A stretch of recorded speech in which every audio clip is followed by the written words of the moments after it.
Hello, everyone. We're ready to start now. Welcome to our last plenary session, number 12. I'm honored to introduce our next keynote speaker, Dr. Carmen Sanchez-Linda. Carmen Sanchez has been a lecturer at the School of Aerospace Engineering of the Universidad Politécnica de Madrid for more than 25 years. She has an extensive experience in the field of professional and academic communication. Her major research interests comprise the interdisciplinary analysis of academic, professional, and political discourses and genres, the discourse on science dissemination and outreach, and the teaching and learning of academic literatures, especially within the areas of English medium instruction and higher education. She has published in highly ranked scientific journals, and because of the limited time frame, we're unable to mention all of them, but I just want to highlight a couple of them. For example, a review of cognitive linguistics, one of my favorite ones, in which she actually writes about figurative language, Iberica, perceived social and behavioral sciences, and she has been one of the contributors in The Motion in Discourse, published by John Benjamin. She has also published several books, for example, Stands and Voice in Written Academic Genres, published by Palgrave Macmillan in 2012. Narratives in Academic and Professional Genres by Peter Lang, 2013. Interpersonality in Legal Genres by Peter Lang in 2014. Essential Competences in English Medium University Teaching by Springer in 2017. And finally, Engagement in Professional Genres by John Benjamin in 2019. That was a long list. Currently, she's an editor-in-chief of Iberica, co-editor of Language Value, and editorial board member of the Journal of English for Academic Purposes and Revista de Lingüística y Lenguas Aplicadas. She brings us today an interesting lecture entitled Innovative Innovation Reporting and Institutional Textography of Sci-tech Dissemination and Outreach. With all these in mind, it's a real pleasure to have Dr. Carmen Sanchez-Linda with us today. So, Carmen, the floor or WebEx is yours. Thank you so much, Jose Antonio. I feel honored, and I want to thank you, all of you, the organizing committee, so much for this great opportunity to disseminate my work. Well, let me show to you the overview of the major points I'll be touching on this during my talk. Some definitions first, my method. I will be setting the context, at a global and local level. Then describe the genre and offer a final reflection. Okay, the definitions are these. The genre under study may be found under all those names: technology solutions, innovations, marketing abstract, technology descriptions or disclosures, university technologies or just technologies, inventions or university inventions. Every university calls them in their way. They are the outcome of university research. They link universities with society. This is why they are very important. And the final goal is patenting, sponsoring, spin-offs, startups, and commercialization of any kind. And they're also important because they give universities a certain cachet, some status, and position them in university rankings worldwide. Now, ethnography adopts the principles of Swales' textography. It combines as a genre analysis approach and combines elements from that discipline together with ethnography. Adopt ethnographic methods as well, interviews, observations, and document analysis. So the main objective is describing the whys and wherefores of the texts, the context and why they are written the way they are. And ethnography does exactly the same, but in digital communication, analyzes the social interaction at that level. Now, what is great about ethnography is that it serves as an umbrella for gathering multiple methods, multimodality, multimodal critical discourse analysis, narrative inquiry, models of meta-discourse. I tend to adopt, Highland's interactional one, positioning theory, and ethnography itself. Here we have some representatives of each of those methods and currents. Now, what I did is scrutinize 134 technology solutions or technologies or inventions in their English version. And my foci of analysis at this ethic or first approach are personalization, the kinds of titles there are, then the openings, the opening sentences as attention getters and promotional devices in abstract, called briefings at my university. Then the digests or highlights, and their discursive effects, and their borrowings or loans from journalists, from journalistic English. The strategies adopted to transmit the inventor's ethos, and the credentials, and the grammar with which I've reached the sections in the document, that is, they're bulleted, with bullet points, is used. This is interesting because this will reveal that there are several hands intervening in the writing of university technologies. Now, so allow me, please, to give you a spoiler. This is my conclusion, that too many cooks spoil the broth, right? And also that there is an evolution at my institution of the technology disclosure genre from originally the conventional research article abstract towards the academic poster. So what I found is, and here are my conclusions, that it is it is embedded in a highly didactic and increasingly intricate ecosystem in the digital platform, that it is a hybrid discourse. So it joins scientific, technical, academic, journalistic, all those you have there, advertising, self-attainment, and it's very influenced by computer-mediated communication, and joins several modes, verbal, visual, and multimodal.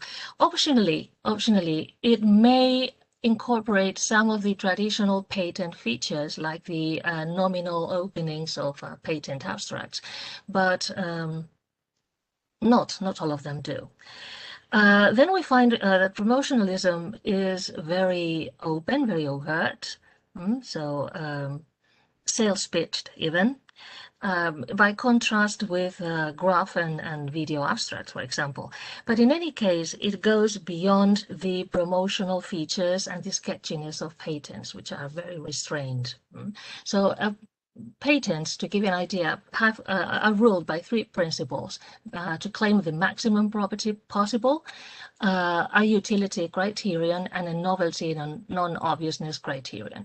Of course, it would be redundant in a patent to state that that invention is novel or useful. But in technologies, you find that redundant promotionalism.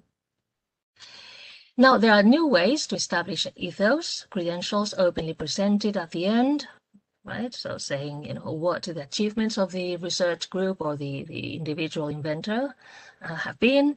And then this is why too many cooks spoil the broth, an uneven style.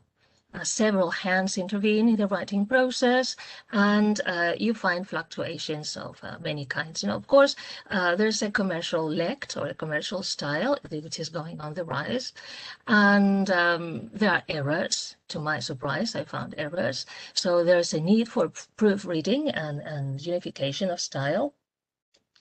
And I think, we departments need to collaborate with the offices of technology transfer to, to mend this, and also to get hold of those occluded subgenres that are entailed by technologies.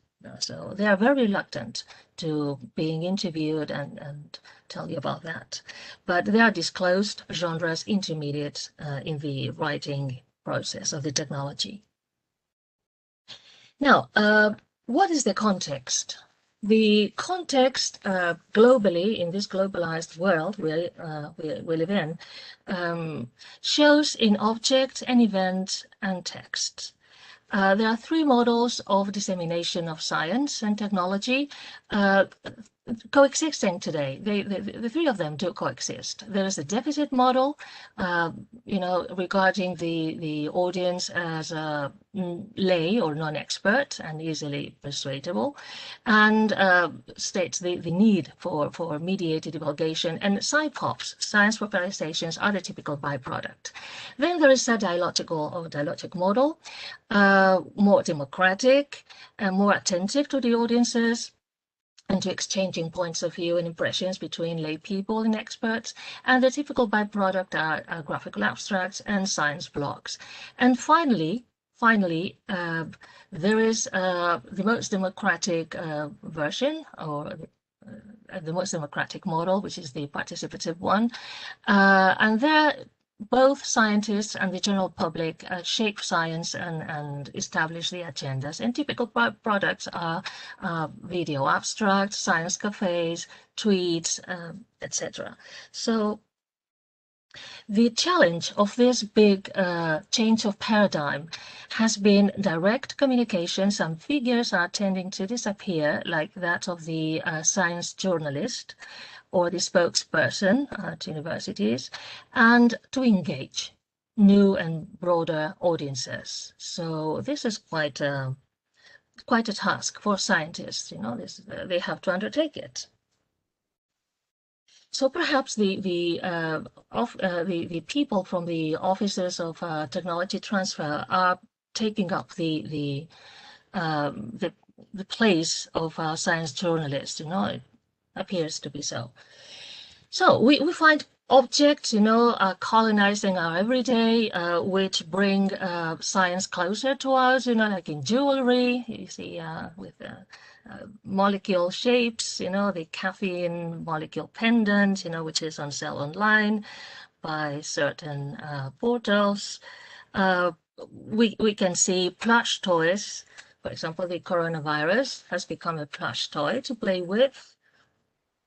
Coloring books for both kids and lay people, of course, they have to, they deal with scientific aspects, and they need to make up for the lack of expertise with lots of meta discourse.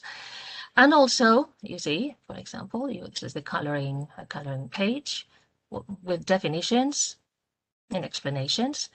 But for professionals, for experts, they also get their coloring books, but without that meta discourse and without those glossing. So you see, what big multinationals launch online. The lab is a stressful place. Take a moment, read about your favorite cells and science topics, and then find your happy place and start coloring. So there are science cafes, especially within the university environment. Open door days in research centers and institutions. These are becoming more and more frequent. And then we come to the text. We have seen, how the globalized democratization of science affects objects and events, and also text. Now, if you have coincided with me in any other recent conference, you will remember, that I showed these slides or similar ones. This is Carrie Evans. She's a journalist, a science journalist and biologist, and in charge of the Cells Press blog. And she holds that any lay person, from grannies to kindergartners, can enjoy those new texts demanded, digital texts demanded by science, such as video and graphical abstracts. I think this is a fallacy. You can enjoy the art, but without understanding the content, if you're a lay person. But, well, this is what she means, and I think this is a fake bridge, not tending between scientists and the general public. So what we find is lots of hybrid samples on the internet. This is one instance, prime instance, sorry, of interdiscourse.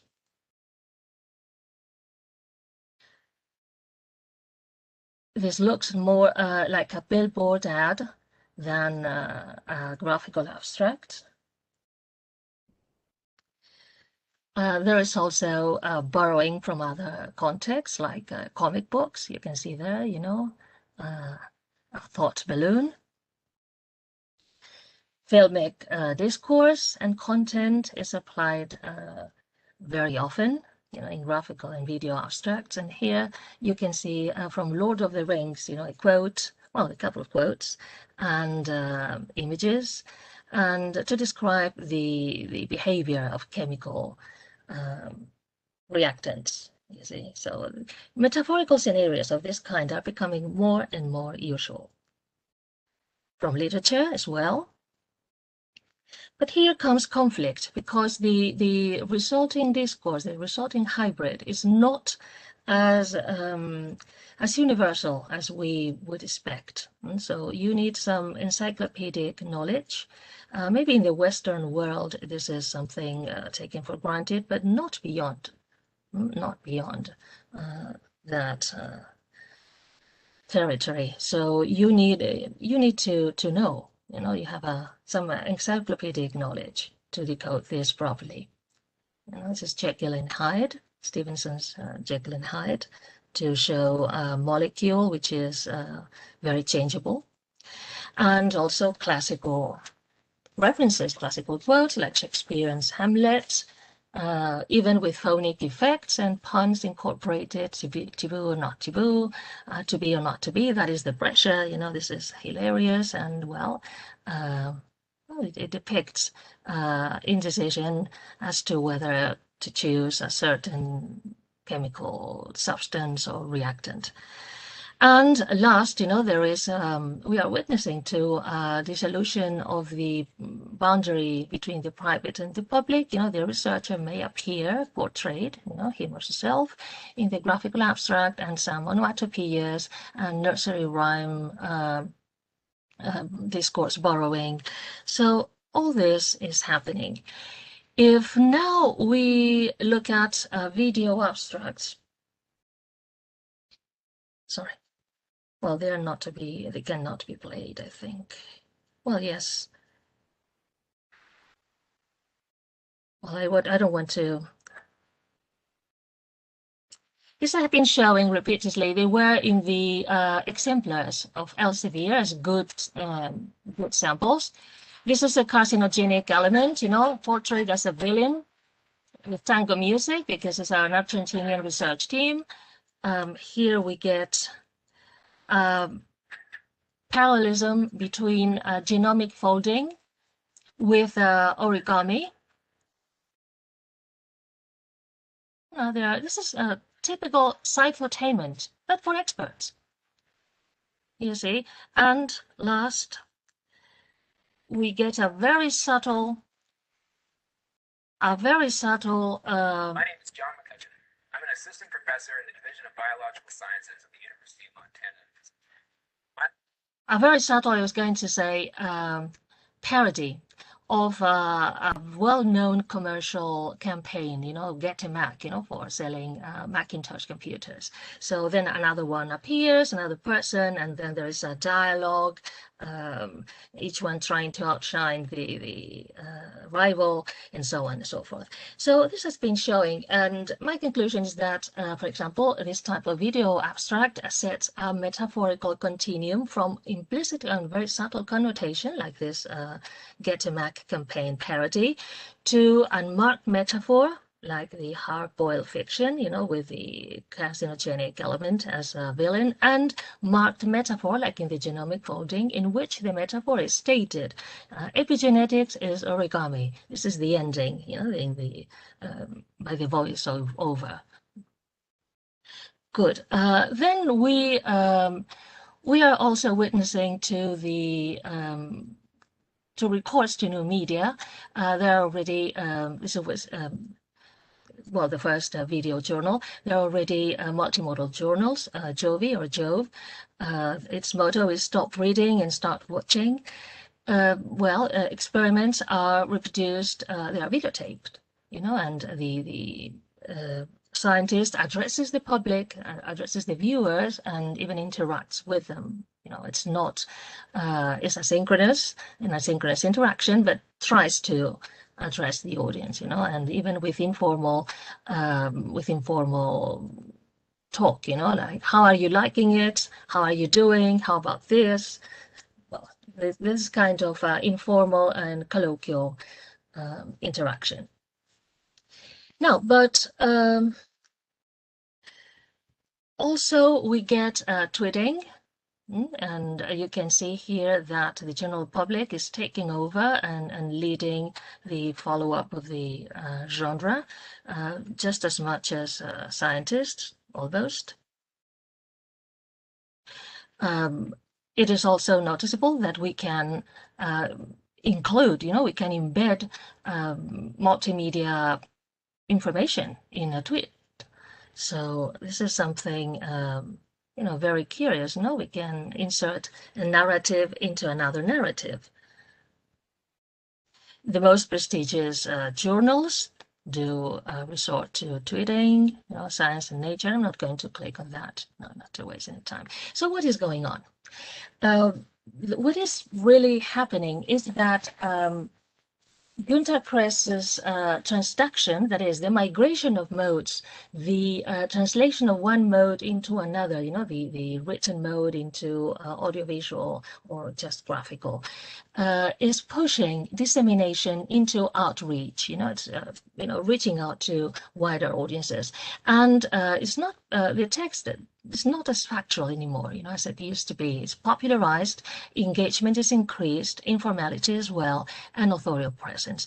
How long is this going to last? Well, as much as sponsors and institutions and communities of practice endure or allow for it, and this is on the whole as sci-fotainment, but for experts. I reiterate that.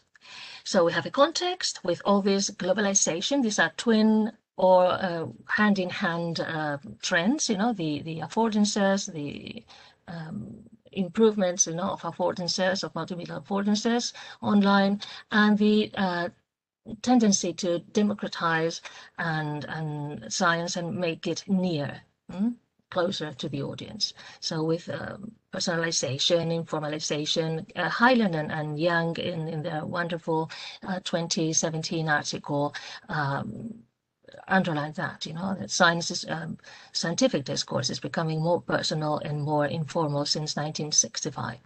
Now, there's a fuzzy boundary between the public and the private, and more didacticism, and this sci-fotainment. And then a new context, a new constellation of genres or networks of genres are emerging, and with hybridization to the genre and the discourse level, we find a lot of interdiscursivity and intertext. Now, the question is this discourse is resulting, or these resulting discourses more universal or more intellectual? It is dubious that they are more universal. So hence the fallacy I underscored, in Kelly's statement that everyone can enjoy science, and so there's a kind of sort of clash between traditional academic writing and the culture of advertising and marketing, that, for example, the sender responsible aspect of academic writing is is fading out, in the new genres like the technology disclosures, and it's becoming more addressee responsible. So the reader, the viewer, is to be held responsible for the interpreter skills, he or she needs to decode the message. So this is as it happens in marketing, You are responsible for exposing yourself to the stimulus, noticing it, focusing your attention on it, and cognizing it and assimilating the information it conveys. So it is not surprising anymore that we find graphical abstracts with the sponsors' logos taking up just as much visual space as the scientific content. On the right-hand side, you can see this is it's becoming frequent now. Now, what about science technology out of the academia? They have always been bimodal. Patents, for example, they comprise drawings, plenty of drawings and diagrams and verbal text, and with the legal clauses and everything, and a technical description. It has evolved, the transmission of science and technology has evolved from a epistolary style to a sanitized interdiscursivity. We'll see this in a minute. It sorts out communities. Patents do sort out communities, for example, with expressions like the engineer will notice, or those skilled in the art will see that. Not the technology disclosures, though. And traditional transmission of science and technology in patents is culture bound, both to the disciplinary culture and the national culture. Every nation, every country has its own patent laws, and has evolved from being unicast, being submitted or sent to the Office of Patents and Trademarks or the patent examiner to, the whole world, by means of the internet, because they are all digitalized and there are repositories from the patents offices around the world online. Now, this is what I wanted to show you on the evolution of technology transmission. This is an old patent from 1917, and this is the personalized part. Be it known that I, Blanche,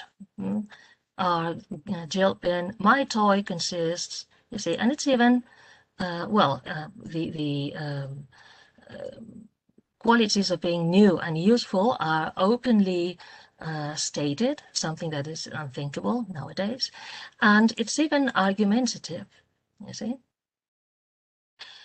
Here, this is from 1935. Some changes have already taken place. There is personalization, right? But not this epistolary tone. This is gone.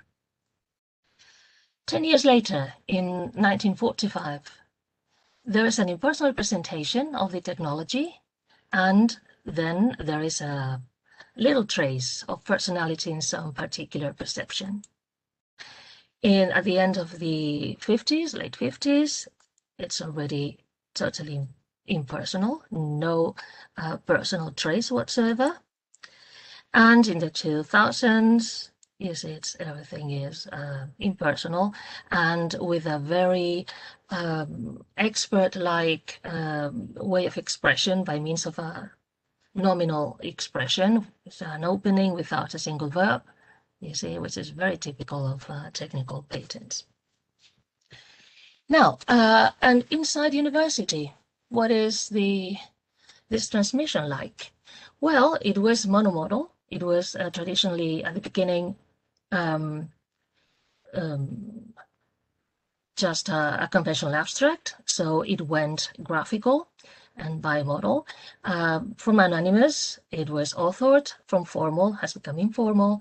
Personalized, has incorporated the ciphertainment. And my point is that from being a conventional abstract, it became a structured abstract with headers or headlines, and then now it looks like a poster, which is a novice research genre. And of course, it has been disseminated worldwide and has become interdiscursive and intertextual and a hybrid.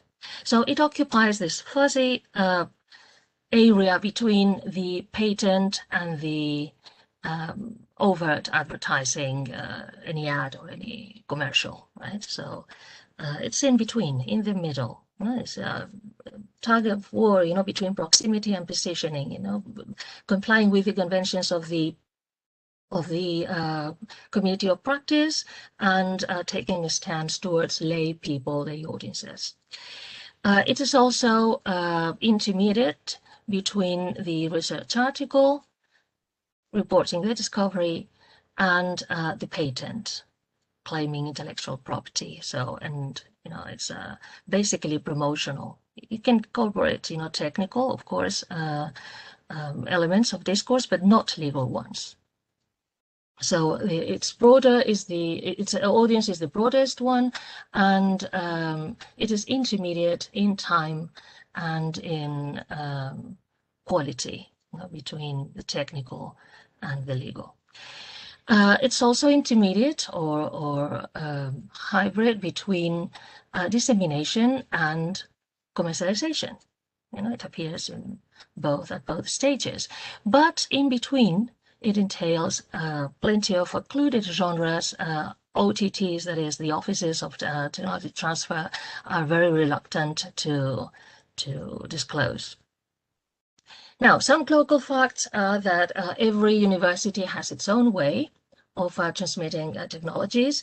When in 2011 I went to Michigan on a research day with, I was there studying the University Research Corridor of the Michigan State with these three universities, the University of Michigan, Michigan State University, and Wayne State University in Detroit. They form a consortium until today, and each one, even though it was a consortium, they had their own way. So as to extension, the degree of personality, informality, how the rhetoric of the information, the visuals inserted, and the constellation of genres. Before it was simple because just you clicked on the tab innovation or technologies, OTT, and available technologies, and you got them. What struck me very strongly was that they were anonymous or no contact with inventor was provided. You see, so this was quite unfair, I thought. So this is University of Michigan, Michigan State University, Wisconsin State University. I compared that those with others, Florida University, Chicago. No, this is Western State, sorry, University, Western Michigan. And this is the Wisconsin Alumni Research Foundation in Chicago. And in two of them, the technologies were anonymous, no inventors' names were provided, and or no contact in the rest of them. This is a typical sample, it was, you can see it was monomodal, was a structured abstract with headings. And of course, if you wanted to get involved with the technology, you were supposed to call the licensing person or the officer or the OTT person responsible, but not the inventor. So it was vetoed, the contact with the inventor. Now, and this is my university. This is Universidad Politécnica de Madrid, its portal. And here we are at research, investigación. Then we click on innovation. The OTT, Oficina de Transferencia de Resultados de Investigación, OTRI. And here we get portholes, illustrated portholes, with which are very didactic. They lead the inventor by the hand, advising him or her, in the processes of patenting, starting startups and start-offs, and so they really pamper the inventor, you see. And each porthole branches out into other portholes with more information, more tutorials, how to fill out questionnaires, and so on and so forth. Now, it links with, this is the genre constellation, it links with contests, this is innovation and commercialization, links with genres in 4 different fronts: dissemination, commercialization, production, and training. So we get contest, simulating production of research; dissemination, YouTube, a journal, elevator pitches at seminars, speed dating, etc., and training. So how to, guidance on patenting and so on, workshops, seminars on scientific communication and the like. And then we get a marketplace for technologies, the portfolio of technologies, and there is the genre I have studied, and there is a patent search engine also. So this is it. The constellation of genres, you see the context. We have 4 teachers, the TUT Innovation Contest, Actua UPM for students. This is the journal cover, innovation and entrepreneurship. The workshops on innovation and technology, which are given yearly, and then dissemination in social media. So this is one of the in the seminars, in the workshops, you get speed dating, between inventors and possible potential sponsors, bilateral meetings, looking for opportunities for collaboration.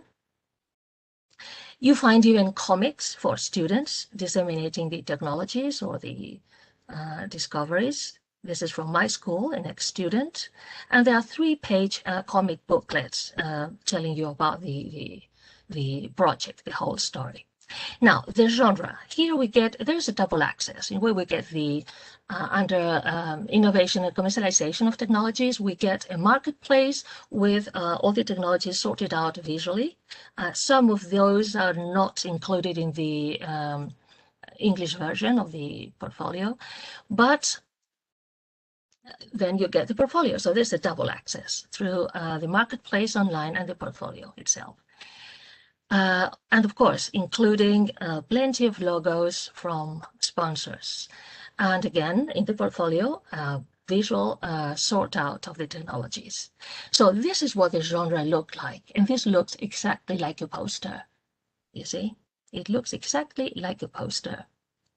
So there's a title, a subtitle or a micro summary, a briefing or abstract, the technology solution, which is an expansion of the abstract, areas of application, market demands. This is the niche or the research, the research niche, the technology niche in this case, the market potential, competitive advantages, references, which are not sources but achievements of the group. If it's present in the social media, if it's got patents or whatever, the degree of development of at what stage the invention is, the contact, and then something which I find incredible, which is a journalistic insertion. It's a digest,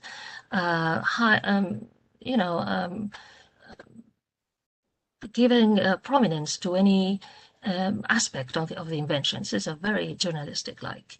And these are posters. These are posters from students, from doctoral candidates, and you see how alike they look. Right? So there are differences. Both have banners, both posters and the technology disclosure have banners, captions, color codes. They divide the page, it's a page flow divided into columns. There are bullet points, there are institutional and corporate logos, references and contact sessions, but the technology is institutionally composed. There's a standard composition without any individual preferences. The credentials, the ethos of the group is in the references, at the end. The abstract or briefing is obligatory. Visuals maybe decoration, something which is not conceivable in a poster, is a genre from seasoned researchers, not for novice or from novice researchers like the poster is, allows for those journalistic-like insertions, personalization fluctuates, and there's no acknowledgement section. So if we ask the question, the famous question by Goffman, who's speaking really? Who's the author? And the actual teller who performs the utterance, this is a collective endeavor, really, so we cannot tell. We know that the principal responsible for the information is the university, of course, institution.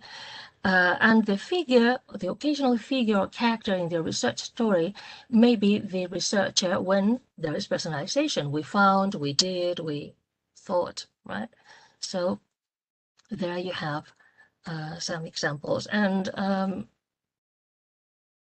it's not clear, who the animator is and who the author is. right? In Michigan University, the authors of the text were graduate students being paid for and hired. After a crash course of several days, they wrote the briefings or the abstracts of the technology. But this is not clear, really. Now, these are examples of digests. You see, sometimes they can summarize, and others... My apologies. Could you just let me know that we have 10 minutes left? Okay, 10 minutes. Thank you so much. Thank you.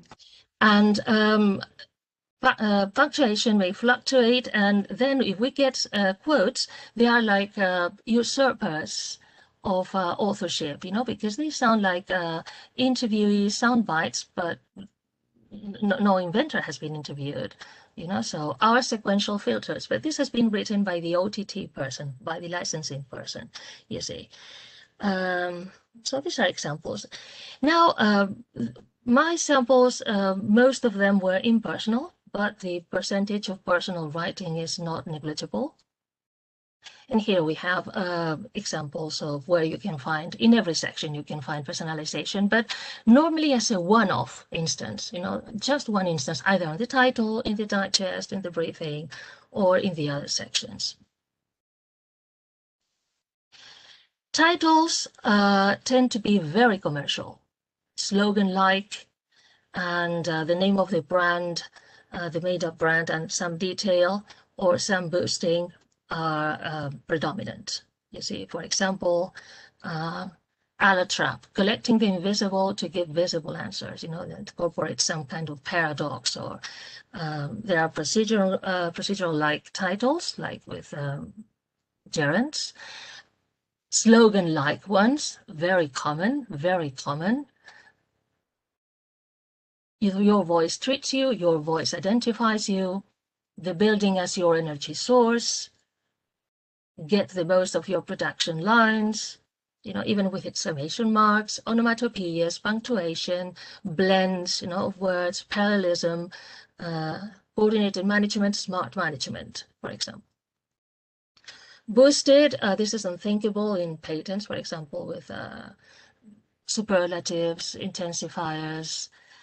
The brand name plus definition and detail is kind of commercial too, but not so sales pitched. And the problem is that it may originate noun phrase pileups, which are difficult to decode unless you are an expert, because you lack the prepositions and the relative clauses to make those relationships between nominal components evident.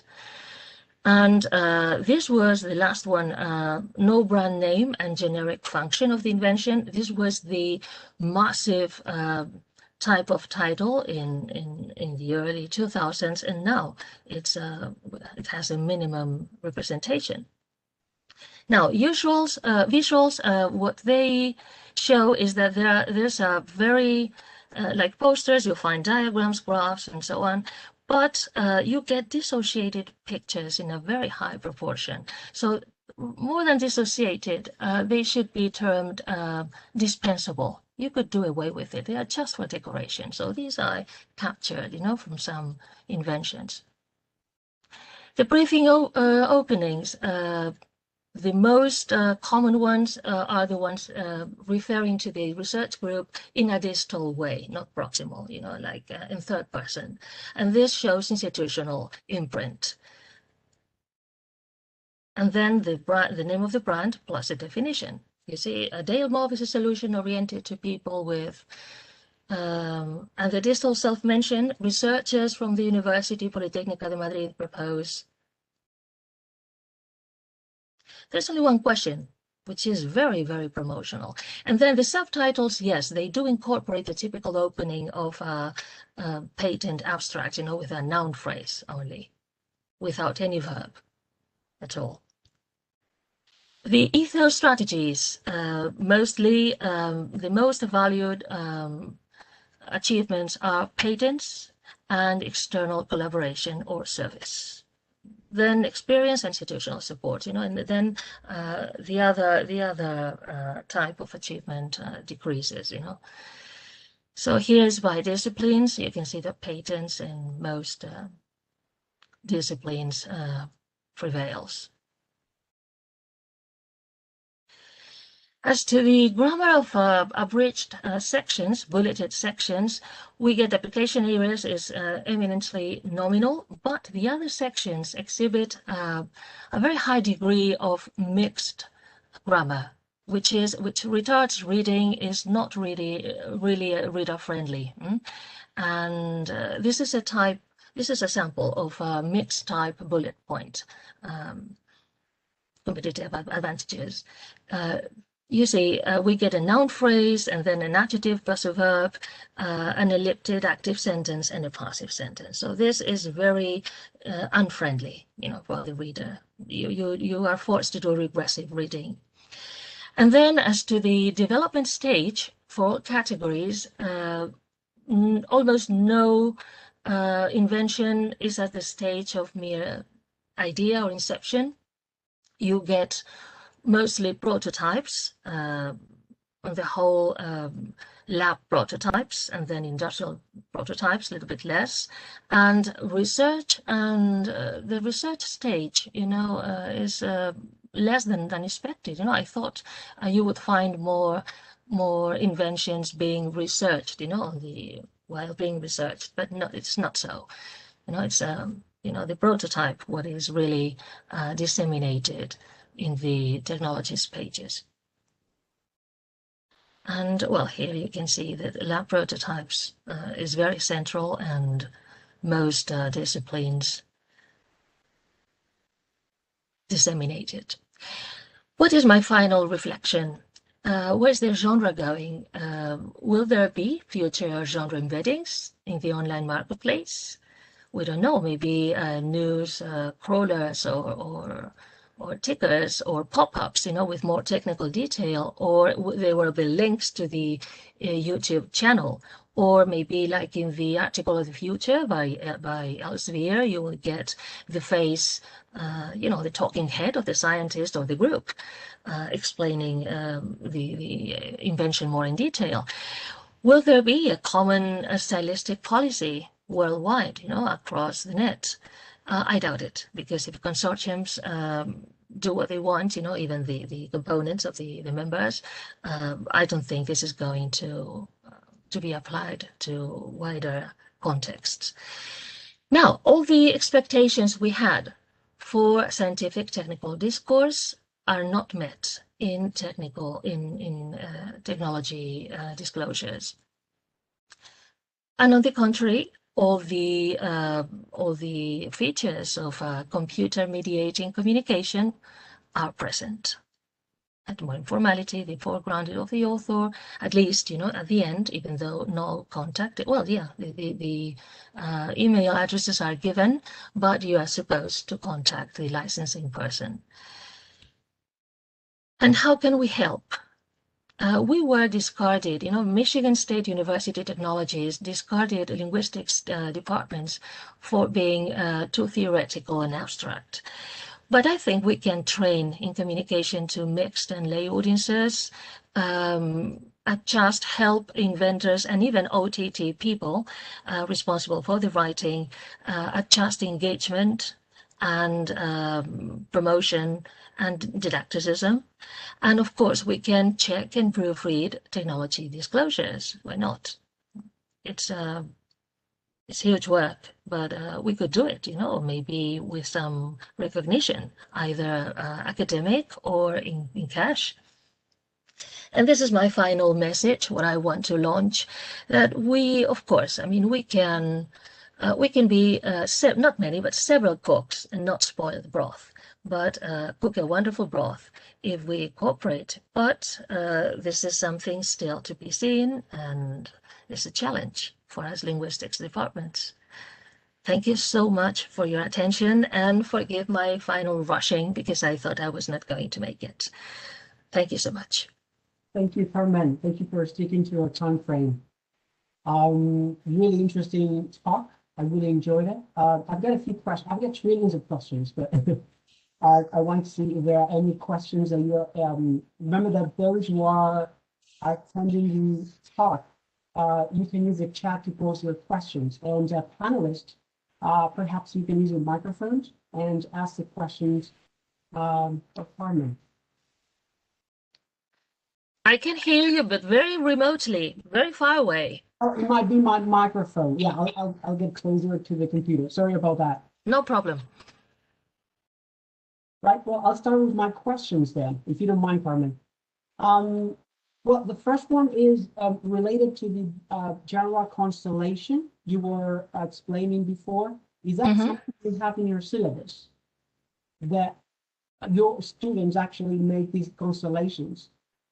No, no, I have no time. I have such a peculiar way of teaching. I mean, I have been imposed such a peculiar way of teaching that I rotate students, you know, so my area where I have to teach is academic writing in 6 days. Quite a challenge. So if I instill genre constellations, there's no way I would drive them crazy. But this is something to be done with doctoral students, for example, because they will be disseminating their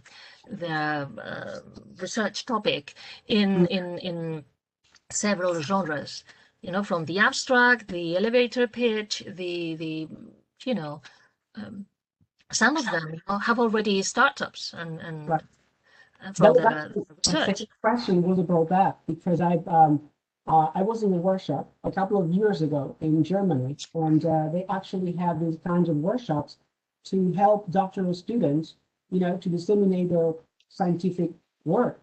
And it reminded me of when you mentioned slogan making, for example, the use of lexical innovations to, you know, to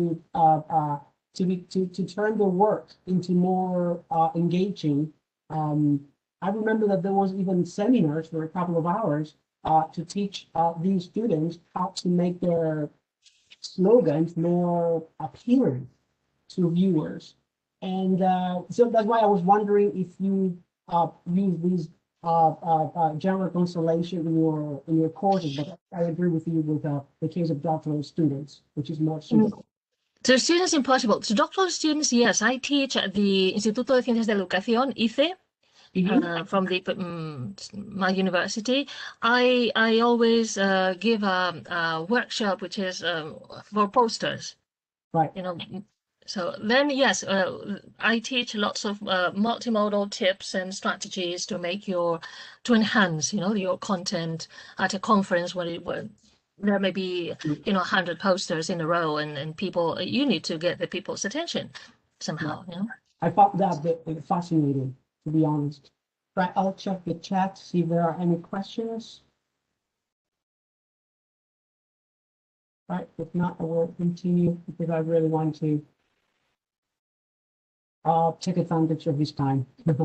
I'm curious about how humor and hilarity can be used as part of the project, because obviously in your in the first part of your presentations, most of the pictures you showed, you know, were based on humor. My question is, as you know, hilarity and humor can be tricky, you know, anthropologically and culturally.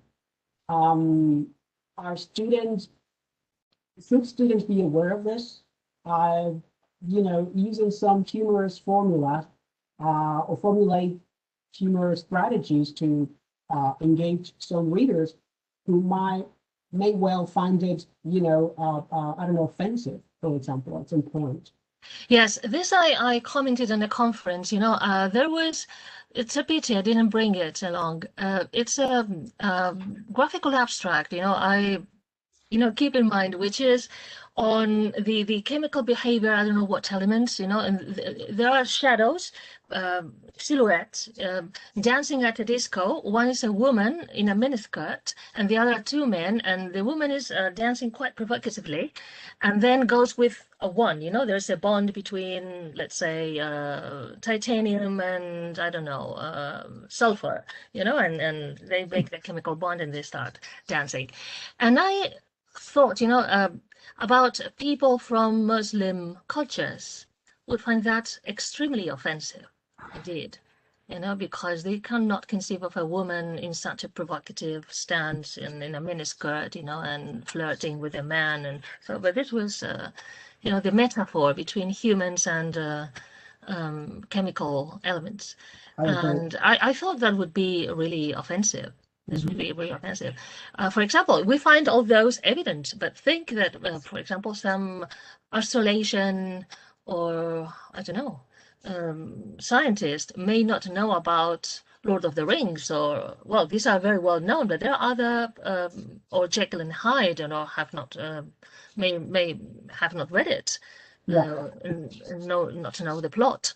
So That's this true. is something they're trusting too much. I think they're very naive. The scientists designing those metaphorical scenarios, because they can be very dangerous, and they make them the message, which is science should be universal, less disseminated than desirable. In fact, when you were talking about, these examples of classics, I thought about the possibility of people not being aware or not having a common grounding, with a viewer. So in this case, let's say that communication might be disrupted, not effective. Right, let's check some more. Do you have any questions?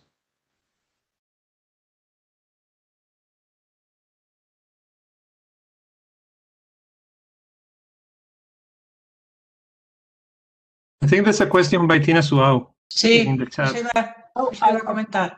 I can't really read it. Can you read it for me, Paco? Because I cannot see it. I'll read it. Okay. Yeah, Carmen, thank you very much for your interesting talk. Thank you. Thank you. The question is, do you think that this new paradigm where citizens are allowed to supposedly co-create sci-tech discourse through their opinions is something genuine, or just a parallel of what is happening with other fields that situate citizens in the center of many activities, basically to familiarize them with sci-tech for commercial purposes? Do you think this can really make sci-tech closer to lay people, genuinely speaking? Well, there is something, I think there's a lot of bullshitting, forgive my expression. There is this fallacy. I think you cannot fully enjoy science if you don't have the interpretive skills, to decode first of all, if it's the metaphorical scenario, and then the real content, the scientific content. If you are a layperson, you're a layperson, full stop. But I think in a way, this democratization of science can play a role, because now people, for example, plenty of research is being done with public funds, and now people demand some report of the state of research, the topics being researched into, for example, and the stages of research. So now many, for example, Horizon 2020 initiatives feel obliged to publish online their results, and in a very detailed way, because they know they are using public funds, and people need to be told, and as a deference. And so this is becoming more transparent of public initiatives. My money, your money, is at stake. So results are being published in a more transparent way. And this is something. And then all those events like science cafes I was talking about, and open doors days, this show the layperson what is being done with their money, and also there are also organizations to which you can post your concerns and suggest topics, and there's a very horizontal transmission of science in science blogs, where people can leave their comments, as you know, and then suggestions for research are taken. You can make suggestions and they will be taken into account. So there's more communication now, in a way, yes, but in the decoding of the text, especially these new genres, incorporating multimedia or visuals, debatable. I think to really enjoy the genre, you must understand the content, and this is what lay people are far from getting. Right. Thank you, Carmen, for your talk once again and your answers. I'm sorry we don't have time for more because we have to continue with the next sessions. Okay. Again, Thank you so much your presentation. Thanks ever to so all much of you. for being here. Thank you. Bye-bye.